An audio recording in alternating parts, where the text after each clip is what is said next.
Hello तन गावा सब भैया कान खोली सुना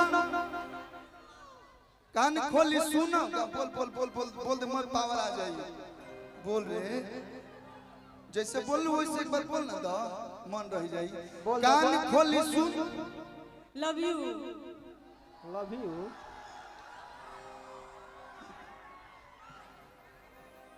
लो आई लव यू पे लो ना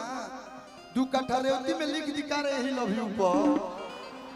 कान खोली सुना तनी कस के आई लव यू हने से आवे कान खोली सुना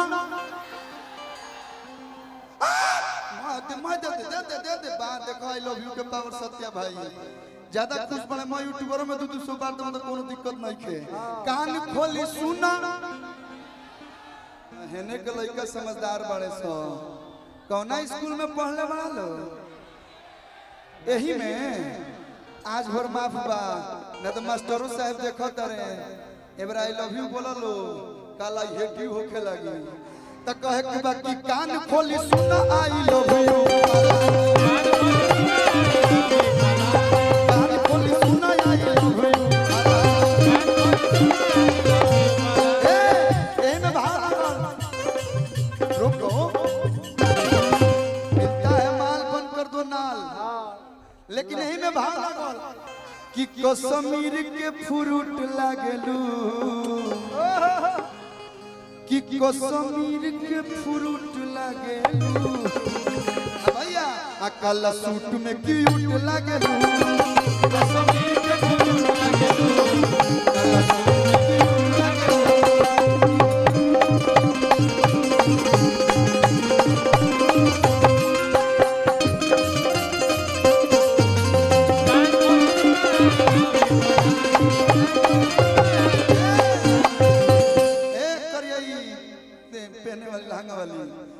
तू ही रहेलू हमर दिलवा के अंदर तहरा लगा हरबा अत प्यार ई समंदर तू ही रहेलू हमर दिलवा के अंदर तहरा लगा हरबा प्यार ई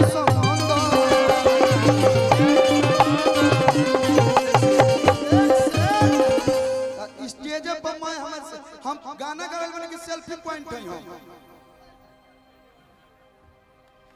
देखो हेने से हाथ खींच दो एगो होने से दिमाग का दू बाबा ए बाबा तू ही रहेलू हमर ए बाबा दिलवा के अंदर तोहरा लगा हरबा प्यार ई समंदर तू तो कि तू तो गजब जगावा तारू फील करे तोहरे ला धक धक दिल मन तनी खाली कर मन हिलता हई कहत रे खा जा छोड़िया मत ई का मतलब हिनवाना हई this is not pumpkin not apple pomegranate she is a very beautiful girl अरे कि हम हई सोना अरे कि तू हो हमर जानी हम हई सोना अरे तू हो हमर जानी कनक भैया आ कान खोली सुना आई लव यू कान खोली सुना आई लव यू कनक भैया अगर गाएंगे भाभी के लिए तो क्या गाएंगे मैं गा रहा हूँ भैया हमें ताला तू हो हमर चाबी भैया हमें ताला तू हो हमर चाबी आ कान खुला सुना आई लव यू बोली सुना आई लव यू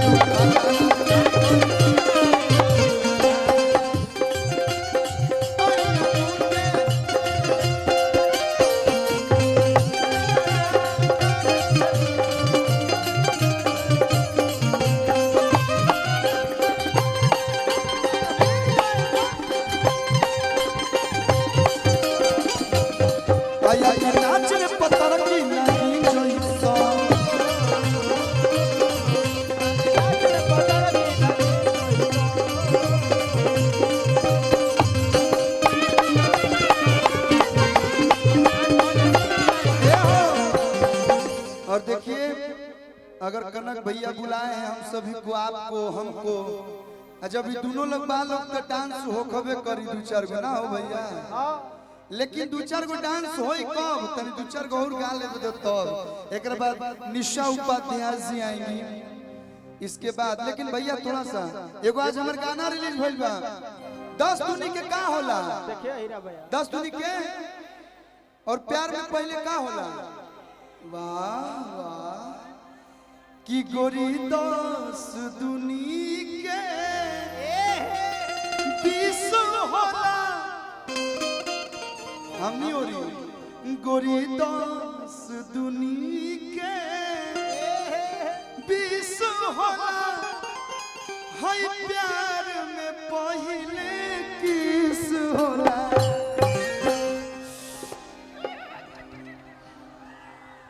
हम रउआ में चिपकतनी माजा उन्हें मिलत कुकुर कुकुर इकुल का करता रहल माजा लाल कि असही न समान एक पीस होला, कि असही न समान एक पीस होला, हाय प्यार में पहले किस होला। जब उम्र 18 बरिस होला, आपका उम्र 18 साल हो ही गया होगा, 18 प्लस से होंगी कि जब उम्र, इसीलिए लड़कियों का उम्र नहीं पूछा जाता है, बस इससे अंदाजा लगा देना चाहिए कि आप बालिग हो गई हैं। हमको बस सोचने से मतलब है, नहीं तो आजकल जमाना ठीक नहीं के छुआ उन्हें छुआ जाइबो कि जब उम्र 18 बरिस होला, हाय प्यार में पहले किस होला।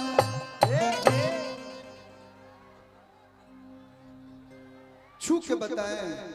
हाथ से काम नहीं के चलत, ई देखा तो लोग जोन जोन कहबा लोग तौने हम करे, एकरा मतलब अभी चुमा लेवे के कहत लोग कुछ देर में कहत नहीं सुहाग रात मनाइए ना, वो भी हमको देखना है। हम बुर्बक हई लेकिन ओहू में के बुर्बक ना हई, हम चढ़ावला पे ना चढ़ी ना, लेकिन गाना के भाव बा कि अंडा तहार आमलेट भइल बा, लागे कि पहिले से सेट भइल बा, कि बोल के कहरा से बाड़ू हो से, जरूर बोलिए जिला में सेट बड़ी, कि बोल के कहरा से बाड़ू हो से, तो जवानी चॉकलेट भइल बा,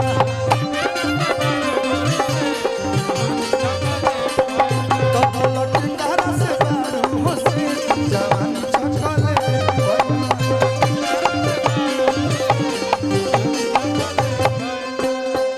अंडा तहार ऑमलेट भइल बा।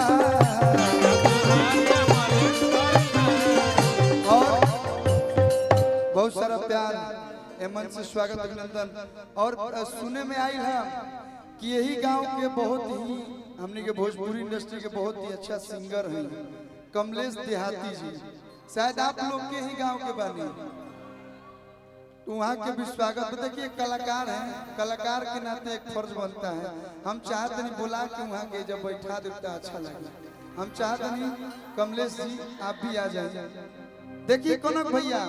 हमनी के कुछ मत दी, बस ऐसे मुस्कुरात रही, आशीर्वाद देते रही, हमनी के बगबगात रहल, तो बड़ी अच्छा लगेला कि आप लोग के जिला के जैसे देखिए सनी भाई बैठल बने, रुआ लोग के बलिया के बानी, तो एगो अपने आप में होला कि नहीं घर का लड़का घर के लोग काफी तरक्की करता, तो बड़ी खुशी होला। वहाँ के भी स्वागत अभिनंदन बा मंच पे। कहे के बा पानी जवानी के ये गोरी किसको पिलाओगी, मारी के कातिल नजरिया, मारी के कातिल नजरिया कत्ल कराओगी।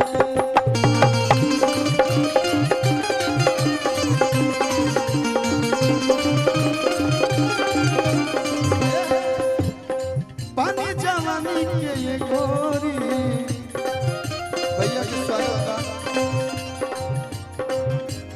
भाई भैया भैया पानी जवानी के गोरी किसको पिलाओगी मारी के कतल नजरिया कतल कराओगी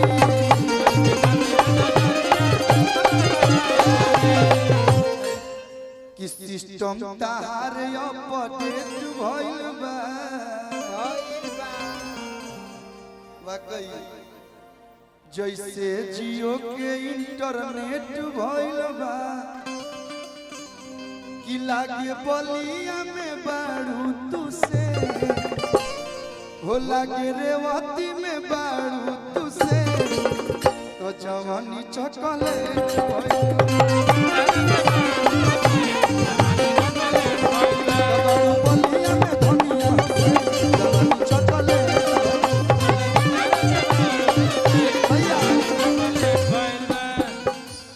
आपके आने से पहले मैंने एक सुहार सुना दिया लेकिन एनिवर्सरी है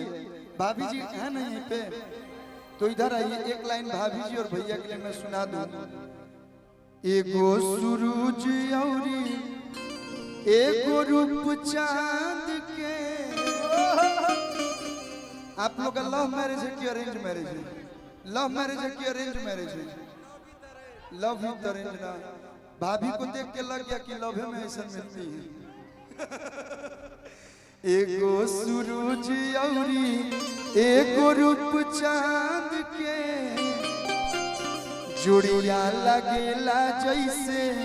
सीता औरी राम के आज सब लोग यह दुआ करी अरे कि हम चाहब कि भाभी जी 1 मिनट ला ऊपर आ जाए तो हमारा ला बड़ी खुशी होगी 1 मिनट ला देखी जो ना उपलक्ष्य में आदमी आइल बा ओ उपलक्ष्य में अगर एगो दुगो गीत ना गवाई तो लोग कह के अइले हां मैं कथा कह दियले लेकिन जो ना खातिर आइल बने तो ना कहले एक लाइन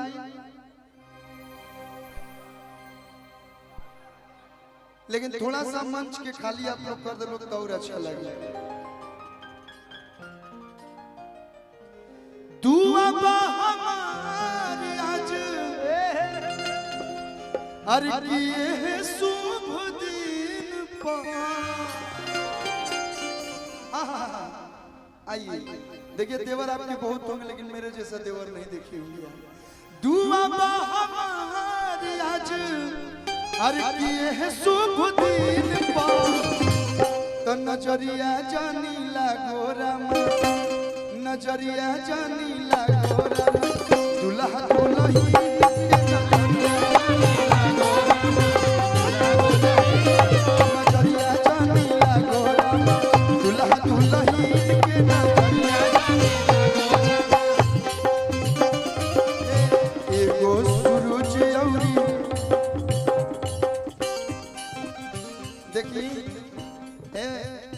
भैया वो लोग बजावा तो लोग तन में दे दी मेन पवनी ओनी के निया ना दिया तो बड़ी खुशी आलस हो ना वो पवनी ओनी तो नहीं लोग बड़ा लोग सही बात बा एगो सूरज औरी एगो रूप चांद के जोड़िया लागेला जैसे सीता औरी राम के दुआ बा हमारे आज एह शुभ दिन पे दुआ बा हमारे आज एह शुभ दिन पे ऐसे मुस्कुराते रहिए 17 साल से आप लोग का जो प्रेम है भगवान करे किसी की नजर ना लगे नजरिया जानी लागोरा मा नजरिया जानी लागोरा मा दुल्हा दुल्ही के नजरिया जानी लागोरा मा दुल्हा दुल्ही के हेलो आई हने अच्छा दे दी एक बार दे दी बात ले लो बहुत बहुत धन्यवाद नजरिया जानी लागोरा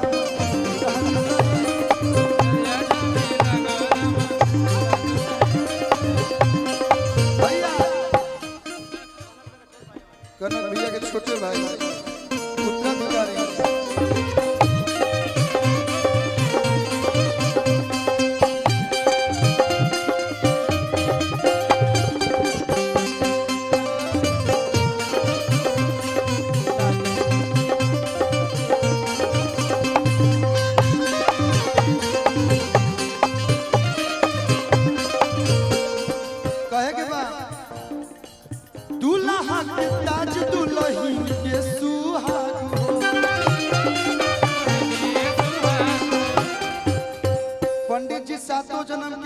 धरोले हुई है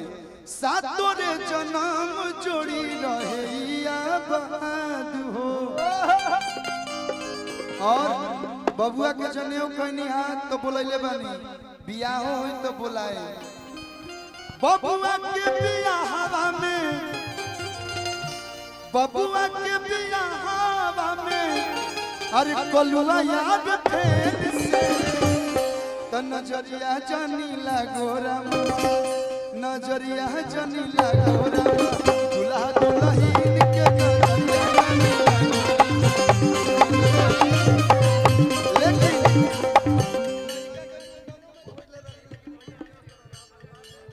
लेकिन कोनो बात में एक लाइन रहुआ खातिर हम हमेशा भैया खातिर गाई ना लेकिन आज भौजी खातिर गाई जैसन सोचल रहनी जैसन सोचल रहनी ऐसन भौजी मोर बारी जैसन सोचल रहनी ऐसन भौजी मोर बारी आ भैया ले गोर बारी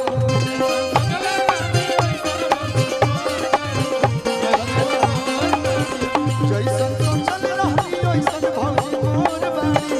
और ये सच है कि एक सफल इंसान के पीछे एक सफल पुरुष के पीछे उसकी धर्म पत्नी उसकी औरत का हाथ होता है। आज आप यहाँ तक है कहीं ना कहीं इनका हाथ जरूर है। तो एक बार जोरदार ताली हमारा भाभी खातिर आप लोग बजा के स्वागत कर लो। जोड़िया बनल रहे दुल्हा दुल्हन बहुत बहुत धन्यवाद।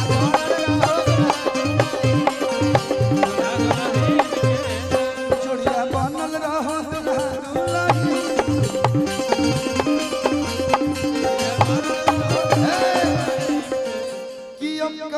मतलब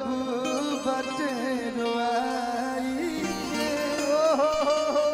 अरे अंगूरी में अंगूठी बस सगाई क्या गाना है मतलब आदमी एक बार सुनी तो 5 बार जरूर सुनी। भैया के बहुत बहुत स्वागत। गोलू आपका बहुत तारीफ करते हैं हम लोग भी आपको देखते हैं आज पहली बार आपसे मिले बहुत अच्छा लगा। बस एक गीत से सेवा रही एक गीत एक बाद निशा उपाध्याय जी आपसे मेजर में ले लीजिएगा।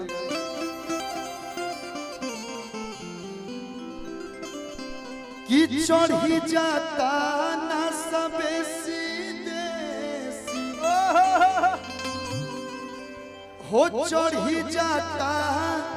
ना सबेसी देसी अरे की दरुए जैसा चढ़ी जाता ना सबेसी देसी अरे की दरुए जैसा तो भैया तमाचा दे देलू कुमारे में हररुए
प्यारा बजा रहा है। अब मैं ये नहीं जानता कि आप भोजपुरी में बजाए हैं, क्योंकि आप लोग जो सीखते हैं वो अलग होता है, लेकिन भोजपुरी स्टेज पे जौन गावल जाला वो अलग होला। इतना प्यारा बजा रहे हैं। एक बार बाबू के लिए जोरदार ताली बजा दीजिए। इतना छोटा बच्चा तबला बजा रहा है, जोरदार ताली चारों तरफ से बजा दीजिए।